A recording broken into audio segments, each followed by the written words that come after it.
Hello, I hope you all are doing well. This is Dr. Boyle checking in with a second video on preparing that final portfolio project that will close us out for the semester. In the first video, I went over the assignment sheet and I talked about sort of requirements. I also showed you how to access the ePortfolio site at Canvas.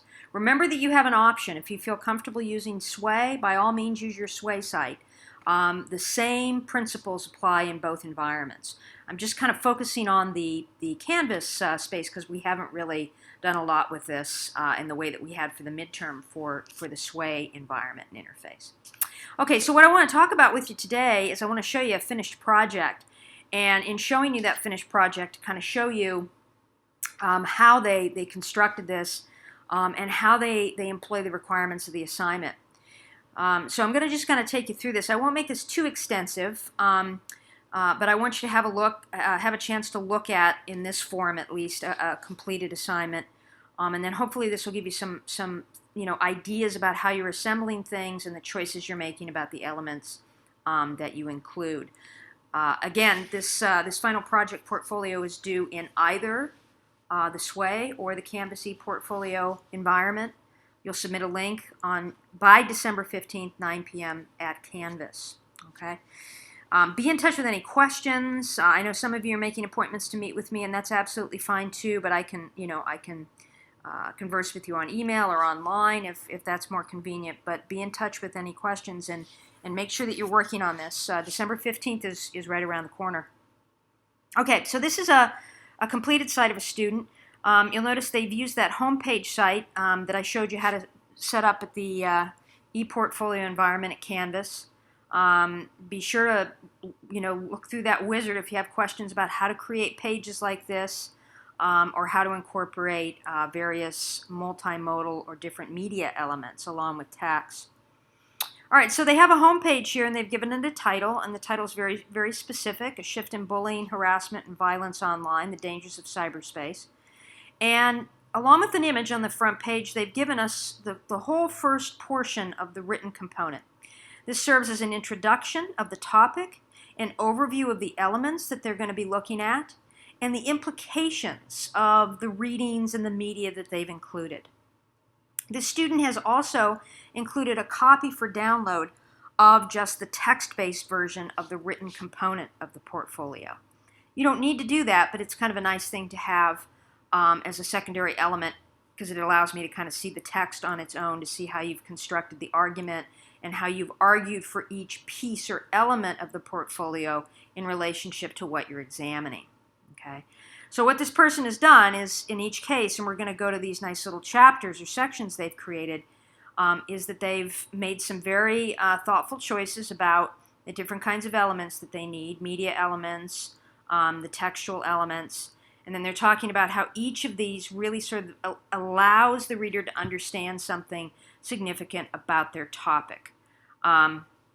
They've been researching the dangers of cyberspace and how harassment, bullying, and violence has shifted online, and they're giving us kind of an overview of all of those elements. And then, this concluding paragraph up front here tells us that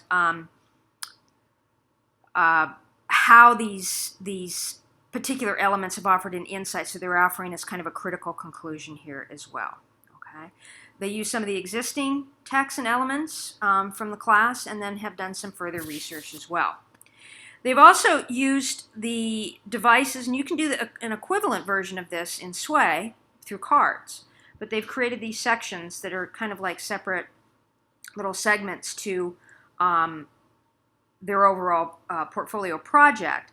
And so what we see kind of in the written overview here, they've broken down for us in sections and given us an introduction for each one. So they've included a rape in cyberspace, which is one of our readings in the course. And not only have they introduced it to us, but they've also included a blog, their earlier blog submission is one of their elements, which is, they're perfectly fine thing to do. And one of the advantages, I guess, of the Canvas ePortfolio space is it allows you an option of including these things. You can, import them right into the environment, former assignments. Okay. So this is the first section, a rape in cyberspace. And again, this all connects back to that overall kind of narrative in the beginning. Now, before I go on, I will say one thing. This person has put the majority of their narrative up front and then offered smaller snippets that kind of introduce each of the elements. But you could break down the overall argument and put those into the sections along with each element of the portfolio, too. It's kind of up to you how you want to structure that. So let's go on to the second section, online harassment in the gaming industry. And in this case, this individual has included a link to a Polygon article. This would qualify as one of those kind of, in the assignment overview, general intellectual readership, smart, well-vetted articles, not an academic or scholarly article, but a good piece of information, and this is on harassment in relationship to the gaming industry. Okay, we'll go back. And then finally, in that third section, this individual, and we're going to go ahead and click on this. You notice they've actually included a PDF document. We're going to go ahead and have that download for us. And now we see that this is the element that's required for this that asks for a scholarly article or a scholarly project to be included as one of your elements. How do we know that? Well, we know it's a paper from the American Psychological Association. We know it comes from a particular volume of a journal associated with this. We have the authors here right in front of us. Now, you don't always have to include a copy of it for reference. You can just be discussing it and, sort of quoting from the article in your own narrative context. But this is a really nice way to do this. And so this individual, for their academic or scholarly article, has picked up this psychological study of technology and violence in relationships to changing social environments. Okay. All right. So all of the elements are required here. This is a pretty straightforward example of a very effective final project portfolio. As we've sort of reviewed here, it has all the necessary elements. It's including a narrative that kind of draws all these things together, states the argument, states how the elements come into play in this, and then offers a conclusion based on what the various text and media elements have revealed about this particular approach. Now notice this is a project that's really structured around sort of a critical idea, the idea of dangers in cyberspace. But as you know, I've given you a lot of leeway on how you structure this. This could be just as easily a portfolio that was looking at how gaming's being used in the classroom from an educational perspective. And if you look over again that assignment sheet, it offers some details on the kinds of things that you can focus on. Okay, again, I encourage you, if you have any questions, to be in touch with me. This is what we're looking to do here, and again, a similar type of assembling and narrative context would need to be provided in Sway, but Sway is a perfectly reasonable alternative or option. You don't have to use the ePortfolio site. I'm just introducing this as an alternative if you don't want to work in the Sway environment.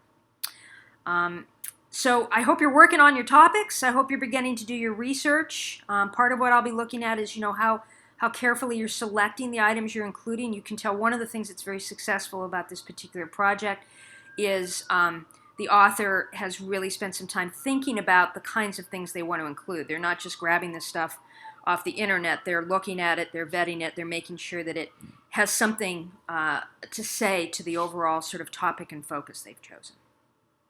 Okay? All right. Again, please be working on this. The 15th is going to sneak up on us before we know it. I welcome any questions or inquiries you have. And again, I really want to stress, really pick something that you're invested in, because this is something that you can take with you. Even if you work on this in the ePortfolio space in Canvas, this is a piece of writing and multimodal composition that you could use for job applications or further academic pursuits. So really, take it seriously, really focus on something that's meaningful to you, and please do let me know if I can help you as you start to assemble and work towards the final assignment for this class. All right, everybody, be in touch. I will be sending some additional documents that will help you as you move to the final stages of all this, but be in touch as you need. Okay.